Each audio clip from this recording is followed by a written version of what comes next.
to a couple of nights ago in Detroit. I thought he got off to one of the most aggressive starts he's had as a member of the Wizards, scoring 10 points. Let's see if that carries over tonight.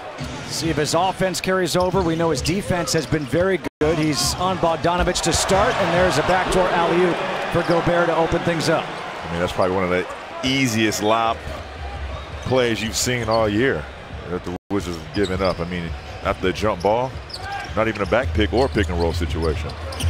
Dinwiddie here against Conley. Now it's Beal. Beal fading away in the paints. And he ties the game up at 2. Mitchell against KCP. Step back for 3. Donovan Mitchell. He is not one of the 5 players for the Utah Jazz averaging over 40%. He's averaging just over 30% from 3. Room for error will be very small. Yeah. Donovan Mitchell, the turnaround jumper, and this is the largest lead of the game right now for Utah. Capitalizing off the turnovers. It's a 6-0 run. Avdia. Nice move by Denny Avdia. Talked about his aggressiveness in the first quarter the other night. And you like the confidence, too, being able to take the ball, put it on the ground, and drive. But listen, Donovan Mitchell, you cannot fall asleep. Over Beal in transition. Here comes Beal. Beal, a little sidestep off the glass. Oh, look at that follow by Gafford! The windmill follow, are you kidding? It's no easy task tonight playing the Utah Jazz. Neto off the glass, and another follow dunk by Gafford. I love his energy. He's talking about being a tone setter, and that's imperative when you're a starting center in this league and staying out of foul trouble. So far, so good for Daniel Gafford. Bogdanovic for 3, and that's what you can't do. You can't leave those guys open. He'll make his adjustments. Ingles to Gobert, and Gobert will throw it down. Joe Ingles is an underrated playmaker. I mean, he's a guy that I think really got this team to where it's at right now, being able to share the ball, moving it. There's Beal being the playmaker, lobbing one up to Trez. Shot clock is down to 5. Dinwiddie's back in. Dinwiddie to Harrell, puts it up quickly and puts it in. Montrezl Harrell off to a good start. He's got 4 points off the bench. And that's Kispert for 3, nails it. Hey, Corey Kispert, credit him. I mean, he has been ready to play the last 3 or 4 games. I might say he's been off the bench. Doesn't take any time to get started. Rudy Gobert able to finish, picking up the offense with Mitchell on the bench. And as we say that, Mitchell is getting off the bench. But I think this is the season they got to prove to the people, are you just a regular season, a good regular season team? Or can you be the same team in the playoffs? But Montrez taking frustration out on the rim. In the corner, Mitchell for 3. Donovan Mitchell, he is 3 of 4 from downtown. He's got 15 points. Yeah, he was already running the other way after it left his hand. 5th rebound for Denny Avdia. He's going to push. Nice pass with a left hand to Trez for the and 1. I like what the Wizards are doing. They're allowing Denny Avdia to be the point forward with this group. And I'm liking what I'm seeing, JK.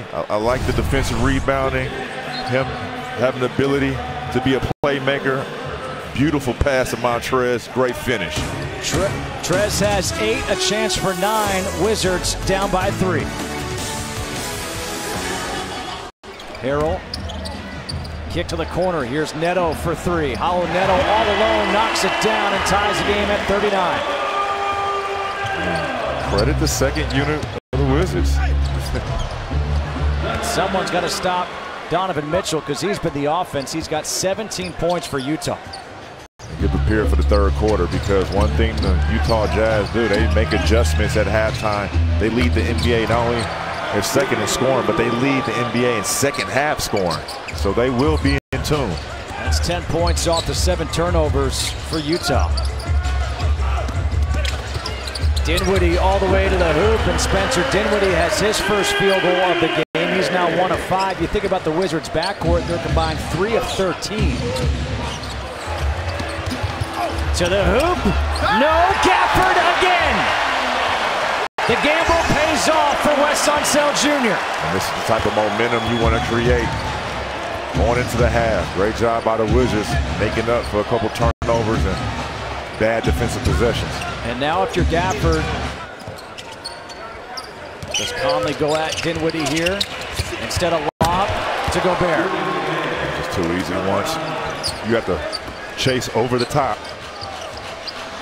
You're just caught in a bind as a guard. And now the big has to step up in Gafford, leaving Rudy at the rim.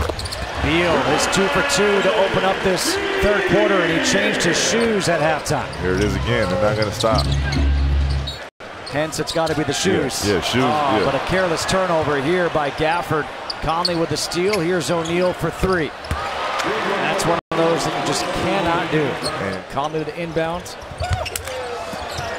Avdia went down, left Bogdanovich wide open. 6:35 to go.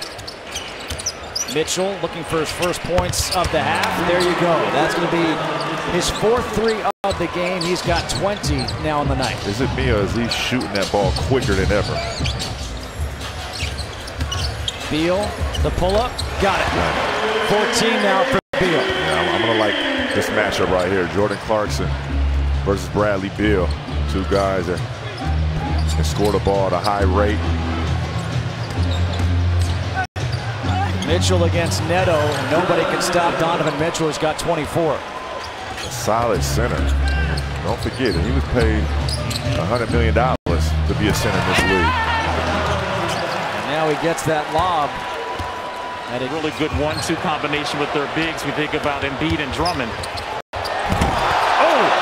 And now a window by Donovan Mitchell off the lob, and it's a 10-point deficit. Hey, you notice you got to be quiet on those kind of calls, JK. way to go jump in on that one. But 31. Clarkson got it, and the foul.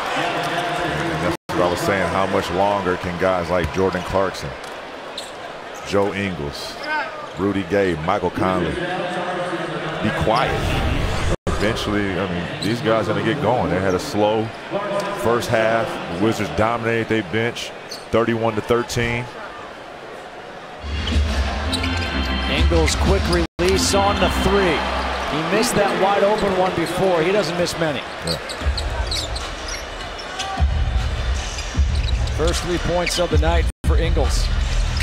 Holiday gets the roll. Aaron Holiday. More shot attempts from 3-point territory than the Wizards, and that's keeping the balance of the defense on their heels. They don't know if to guard Rudy at the rim for a lob or to run out to these guys for 3s. But I like that. But what I don't like is the free throw attempts of the Wizards. 5 for 8. Gobert throws it down the alley-oop, and the Utah Jazz bench erupts. But really? Wow. And there's the lob to Whiteside. 11 points, 9 rebounds for Hassan Whiteside off the bench. Has Whiteside on him. Sidestep for 3, got it. First 3 of the game for Beal. He's now 1 for 3 from downtown, 17 points. Clarkson, great footwork. No, he wasn't going to stay quiet too much longer.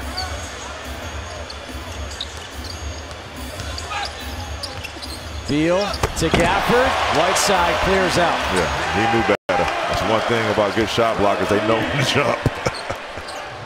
Utah having won 6 in a row, looking for their 7th straight win. They've got their starters in right now. Bogdanovich for 3. And that's now a 20-point lead and a timeout taken here by Wes Unseld Jr. Going to stop shooting 3s, as you see.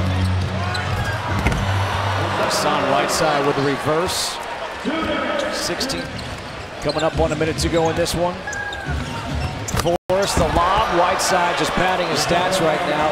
18 and 13 for him. They trailed by 1 at halftime. The second half, it was all Utah. They had 50 points at the half. They end tonight with 123.